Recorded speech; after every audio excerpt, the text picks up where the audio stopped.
Bismillahirrahmanirrahim. Assalamualaikum warahmatullahi wabarakatuh. Perkenalkan, nama saya Muhammad Arham Maulani, kelas 1B jurusan Manajemen Dakwah NIM 122403064. Judul Dinasti Aglabiah. Dosen pengampu Bapak Herman Esos IMAG. Dinasti lokal Aglabiah. Yang pertama, langkah-langkah pemimpin Aglabiah.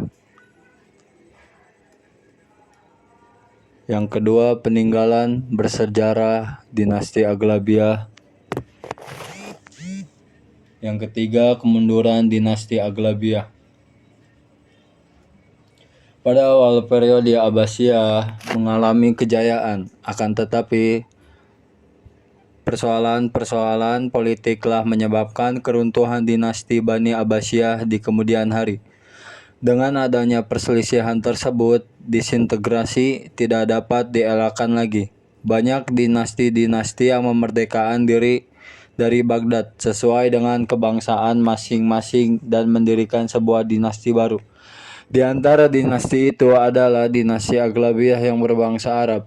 Dinasti ini tidak sepenuhnya merdeka dari Baghdad, tetapi hanya setengah merdeka. Dinasti selanjutnya adalah Ayyubiyah yang berbangsa Kurdi, sedangkan yang mengaku sebagai khilafah adalah dinasti Fatimiyah di Mesir.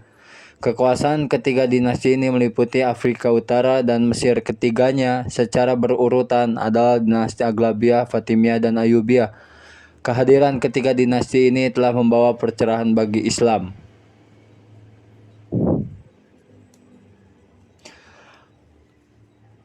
Dinasti Aglabiah adalah salah satu dinasti Islam di Afrika Utara yang berkuasa selama kurang lebih 100 tahun dari abad 800 sampai 909 Masehi. Wilayah kekuasaannya meliputi Ifriqiya, Algeria, dan Sisilia. Dinasti ini didirikan oleh Ibnu Aglab.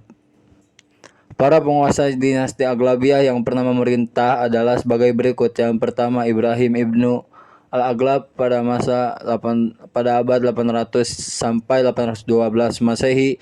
Yang kedua, Abdullah I abad 812 hingga 817 Masehi. Yang ketiga, Ziyadatullah pada abad 817 sampai 838 Masehi. Yang keempat, Abu Iqal Al-Aglab abad 838 sampai 841 Masehi. Yang kelima, Muhammad I abad 841 sampai 856 Masehi.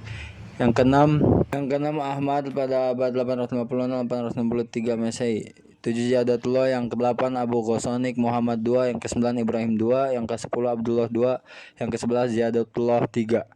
Aglabiah memang merupakan dinasti kecil pada masa Abbasiyah yang para penguasanya adalah berasal dari keluarga Bani Al-Aglab, sehingga dinasti tersebut dinamakan Aglabiah. Awal mula terbentuknya dinasti tersebut yaitu ketika Baghdad di bawah pemerintahan Harun ar-Rasyid di bagian barat Afrika Utara terdapat dua bahaya besar yang mengancam kewibawanya. Pertama dari dinasti Idris yang beraliran Syiah, dan yang kedua dari golongan Khawarij. Dengan adanya dua ancaman tersebut, terdoronglah Harun ar-Rasyid untuk menempatkan bala tentaranya di Ifriqiya di bawah pimpinan Ibrahim bin Al-Aglab. Setelah berhasil mengamankan wilayah tersebut, Ibrahim bin Al-Aglab mengusulkan kepada Harun ar-Rasyid supaya wilayah tersebut dihadiahkan kepadanya dan anak keturunannya secara permanen, karena jika hal itu terjadi, maka ia tidak hanya mengamankan dan memerintahkan wilayah tersebut, akan tetapi juga mengirim upeti ke Baghdad setiap tahunnya sebesar 40.000 dinar. Harun ar-Rasyid menyetujui usulannya sehingga berdirilah dinasti kecil Aglabiah yang berpusat di Afrika yang mempunyai hak otonomi penuh. Meskipun demikian masih tetap mengakui akan kekhalifahan Baghdad. Pendiri dinasti ini adalah Ibrahim ibnu Al-Aglab pada tahun 800 Masehi. Pada tahun itu Ibrahim diberi provinsi Ifriqiya, yaitu Tunisia modern, oleh Harun ar-Rasyid sebagai imbalan atas pajak tahunan yang besarnya 40.000 dinar dan meliputi hak-hak otonom yang besar. Untuk menaklukkan wilayah baru dibutuhkan suatu proses yang panjang dan perjuangan yang besar. Namun tidak seperti Ifriqiya yang sifatnya adalah pemberian. Dinasti Aglabiah berkuasa kurang lebih dari 1 abad, mulai dari tahun 800 sampai 909 Masehi. Nama dinasti Aghlabiyah ini diambil dari nama ayah Amir yang pertama, yaitu Ibrahim bin Al-Aghlab. Ia adalah seorang pejabat Khurasan dari militer Abbasiyah. Pada tahun 800 Masehi, Ibrahim I diangkat sebagai gubernur Amir di Tunisia oleh Khalifah Harun ar-Rasyid. Karena ia sangat pandai menjaga hubungan dengan Khalifah Abbasiyah seperti membayar pajak tahunan yang besar, maka Ibrahim I diberi kekuasaan oleh Khalifah meliputi hak-hak otonomi yang besar seperti kebijaksanaan politik termasuk menentukan penggantinya tanpa campur tangan dari penguasa Abbasiyah. Hal ini dikarenakan jarak yang cukup jauh antara Afrika Utara dengan Baghdad, sehingga Aghlabiyah tidak terusik oleh pemerintahan Abbasiyah. Yang pertama, langkah-langkah pemimpin Aghlabiyah.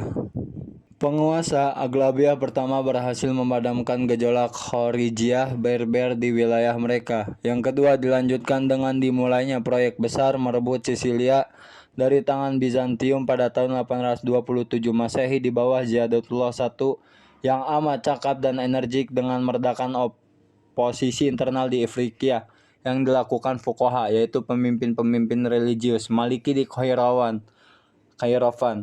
Di samping itu, suatu armada bajak laut dikerahkan sehingga membuat Aghlabiyah unggul di Mediterania Tengah dan membuat mereka mampu mengusik pantai Italia Selatan, Sardinia, Korsika, dan Mediterranean Alp. Kemudian Aghlabiyah juga berhasil merebut Malta pada tahun 868 Masehi. Daerah-daerah tersebut yang menjadi wilayah kekuasaan dinasti Aghlabiyah. Dengan demikian, pada tahun 878 Masehi sempurnalah penguasaan atas Sisilia.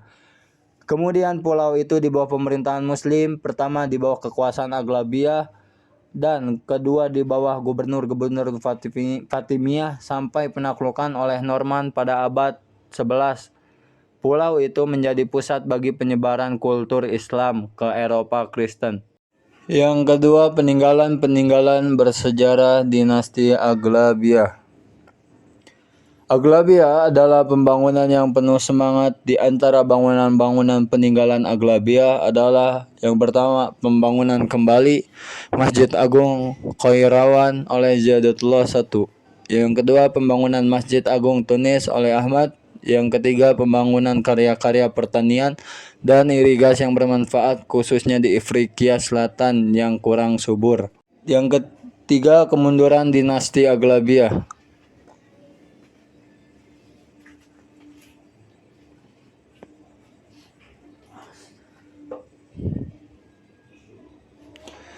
Menjelang akhir abad 9, posisi Aghlabiyah di Afrika menjadi merosot. Hal ini disebabkan karena Amir terakhirnya, yaitu Ziyadatullah III, tenggelam dalam kemewahan, yaitu berpoya-poya, dan seluruh pembesarnya tertarik pada Syiah, juga propaganda Syiah. Abu Abdullah, perintis Fatimiyah Mahdi Ubaidillah, mempunyai pengaruh yang cukup besar di Barbar, yang akhirnya menimbulkan pemberontakan militer dan dinasti Aghlabiyah dikalahkan oleh Fatimiyah pada abad 909 Masehi. Ziyadatullah III diusir ke Mesir setelah melakukan upaya-upaya yang sia-sia demi untuk mendapatkan bantuan dari Abbasiyah untuk menyelamatkan Aghlabiyah.